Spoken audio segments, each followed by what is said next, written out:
Yeah. I hate you, man. Whoa, whoa. Oh, my bad, bro. Hey, that's my bad. I thought it was, I'm with you, yeah. I'm sorry. Me up. Whoa, whoa, whoa, whoa, whoa, son. You landed if you set it up. You landed if you set the crane gear up. He chopped the shit out of me. I chopped the shit up, son. What's up, cuz? What's up, cuz? What's up, cuz? You want this problem? Maybe they got you in the neck like 7 times. 17 times, you still standing. I'm dead. You're damn superhuman. Not you, bro. Just me. Oh. Oh.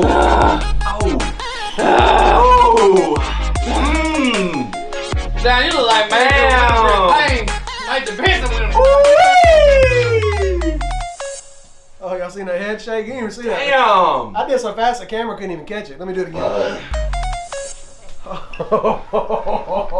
You sick with that shit. I can't even. Hey, Mo, is you rolling? Bitch, I might. But you might. I really don't. I gotta go change. Yeah. I don't feel nothing. What you changing into? I got on gym clothes. I heard there was open gym. I was ready to whoop somebody's ass. Hey, man, you dressed so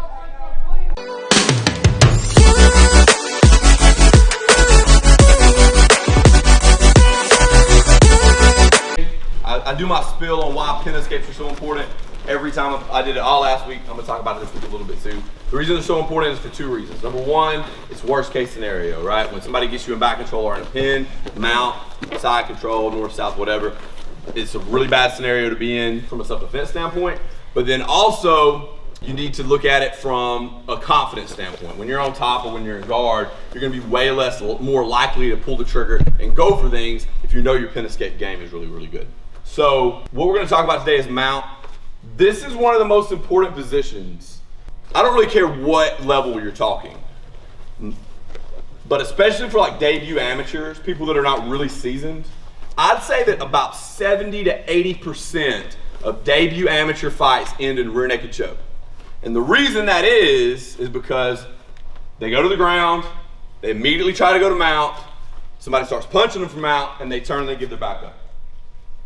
Escaping the mount in MMA is harder than it is in straight jiu-jitsu. The rules change a little bit, but the concepts are still there. Even at the top level though, because even in the UFC, for instance, where they really prioritize strikers, like it's way easier to get signed to the UFC if you're a striker versus a good grappler. About 20% of the finishes, of all the submissions that are pulled off in the UFC, are submissions. All the finishes, 100% out of all the finishes in the UFC, about 20% of them are submissions, but 51% of those submissions are rear naked chokes. They're not leg locks, they're not arm bars. I mean, those things are in there. But not the knockout. 51, no. Knockouts are still I was finna say. 80% of, but because the UFC prioritizes striking so much is one reason why. But 51% of all submissions are rear naked chokes. And one of the reasons for that is when you're getting hit, one of the number 1 things you want to do is give your back up. So we're going to talk about not doing that today. How to get out of this position, how to hit your trap and roll without giving your back up and improving position. All right, so I always start with a trap and roll. It is not the highest percentage escape, okay? It's not. But it is probably the best one to start with, and the reason for that is I start every escape from mount with a bridge. So I'm framing and I'm here. Most good grapplers keep their feet tight, their hips are gonna kind of drive into you, they're gonna keep these hands nice and wide so they're not just easily accessible to you here, okay? What I wanna do is I'm gonna start by trying to trap the arm. If it's a gi, I can just pull to the hip. No gi, I usually go here, and I'm gonna bridge up. Really important, I'm keeping this elbow in the hip here. Even if his hands are free though, I wanna bridge hard over my shoulder so his head shifts. That's really important. I need to get his head offline. So I trap the arm, trap the leg, and I'm gonna bridge super, super hard up and over. Up, over the shoulder, and here. I see a lot of people. I'm gonna call Jacob out a little bit. I love you, Jacob. Where you at? Jacob right there. We were doing mount escapes in MMA just a second ago, and Michael was punching him, and he was bridging, and all of his bridge, we're kind of here, straight up. Your bridge, guys, must have an angle to it here. Okay, we're not just bucking the hips up to try to not get hit anymore. I wanted you to plant, get this heel as tight to your butt as you can, plant and come up to your shoulder. There. A lot of times the first thing you do when you're mounted is not going to work. You messed up a whole bunch of times already. That's why you're in mount. You're not gonna do just one beautiful thing against somebody who's skilled and get out of mount. You're gonna have to do a few. I start with this one because most of them are gonna start with a bridge anyway. Might as well just see if I can get the cheap thing and see if it works. Okay, so one more time. I'm framing across the hip here with my hand. I wanna make sure I've got this foot trapped. I'm gonna block here at the elbow, and I'm gonna bridge up and over into guard. Okay, guys? Let's try it. 1, 2, 3. Look, the reason that elbow needs to be there, who knows why, before y'all run off, this is really important. Why is it important that the elbow's here is there in the hip and not in the middle of his stomach, for instance? Like it can't be here. It can't be here. It's gotta be over here. Why? Who knows? You don't give your back. So I don't get my back up. If my elbow's here or if my elbow's not there at all, yeah, the moment I bridge, we're gonna come up and then he's on my back, okay? That's what happens, because a lot of time in MMA, you don't want to make this frame, you don't want to block the hip, so you just start doing this. And he just takes you out.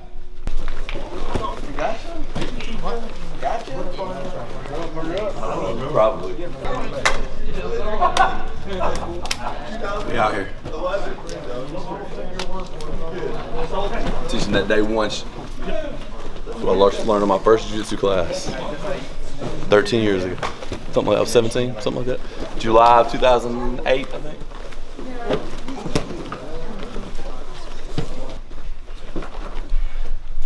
So often, when I do this, I'll be here and I'll bridge here.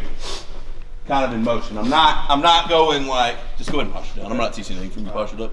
I'm not going like trap, and then kind of like slowly bridge over. That's never gonna work. The moment I do this, he's gonna circle his arm out, he's just gonna pull it out and base it right back out. It's not gonna work slow, okay? I always open with a bridge, and my goal with this time is when I bridge, I wanna get his head offline of my head. So draw a line down the center of your head, and I wanna get his head to this side of it, as far as I can. I wanna make as much weight shift to his arms as I possibly can. Really important, okay? So we're gonna be shrimping out here. If you've ever been in mount and you've been like shrimping, the legs don't go anywhere, that's because they're reinforced with his body weight. All a pin is a closed wedge reinforced by his body weight. That's why the heavier the person is, oftentimes the harder it is to get out of their pin. So as I bridge, I'm using my elbow and I'm bridging hard. I want him to base out hard over here. A lot of times I may try to get it, I can't get the arm, whatever. I want him to base out hard over here. I want his head to shift up here. Now if you'll look, he still has some weight on this leg. This leg is weightless. I still have the elbow in the hip. He's trying to ride this position, okay? Once I get here, if I start trying to shrimp here, if you'll look, I'm shrimping into the back of his thigh. So what I do instead, I invert my knee and catch under here. Yes, is there a possibility, come back, that like, I'll just turn and be able to like hook his foot here and do this? Yeah, you'll get people that suck at jiu-jitsu with that. Yeah, if he's just leaving his legs here, yeah, absolutely, all day. It'll work all day. Yeah. I'm not against that, but if we're gonna spend a lot of time drilling something, I want you to drill something that people that know what they're doing are gonna do, not just people that suck, all right? So that's why I don't spend a lot of time teaching that one anymore. The inverted knee is a lot harder to hit, but once you get it, once you get this motion down, not very many people are gonna keep you in mount, okay? So I bridge up, I need to shift the head offline, I'm gonna invert my knee, point it to the floor. This elbow is keeping me him off my back. If this elbow slips through, I'm screwed, okay? This elbow's gotta stay here. And you might be thinking, if I'm in a real life situation and he starts hitting me, what now, right? So what? Suck it up. You're gonna get hit. You gotta take a few knocks. Shouldn't have been shitty enough, so shitty you ended up in mount, right? You're just gonna get hit. Anybody that can tell you you're gonna walk out of this without getting hit is lying to you. Invert the knee, pull it through. Okay, guys? Any questions? Anybody see it again? Either one. See it again. You got this right. So his feet are tight. They're not crossed. I usually use a kipping escape if they're crossed. We'll go over that later in the week. If I can. I'm gonna bridge up, head off line. My knee needs to be able to back up to find his heel here. Here. Then I'm just gonna fall back through and settle back in the half guard. Okay, guys? 1, 2, 3. Great job today, guys. Pin escapes, man, so important to your game. I was just thinking about it like in terms of getting everybody good. I feel like there's not enough time in the week to teach you guys enough jiu-jitsu for you guys to really grasp it. But what I do want to say is it's the small percentages that are going to make the big things happen.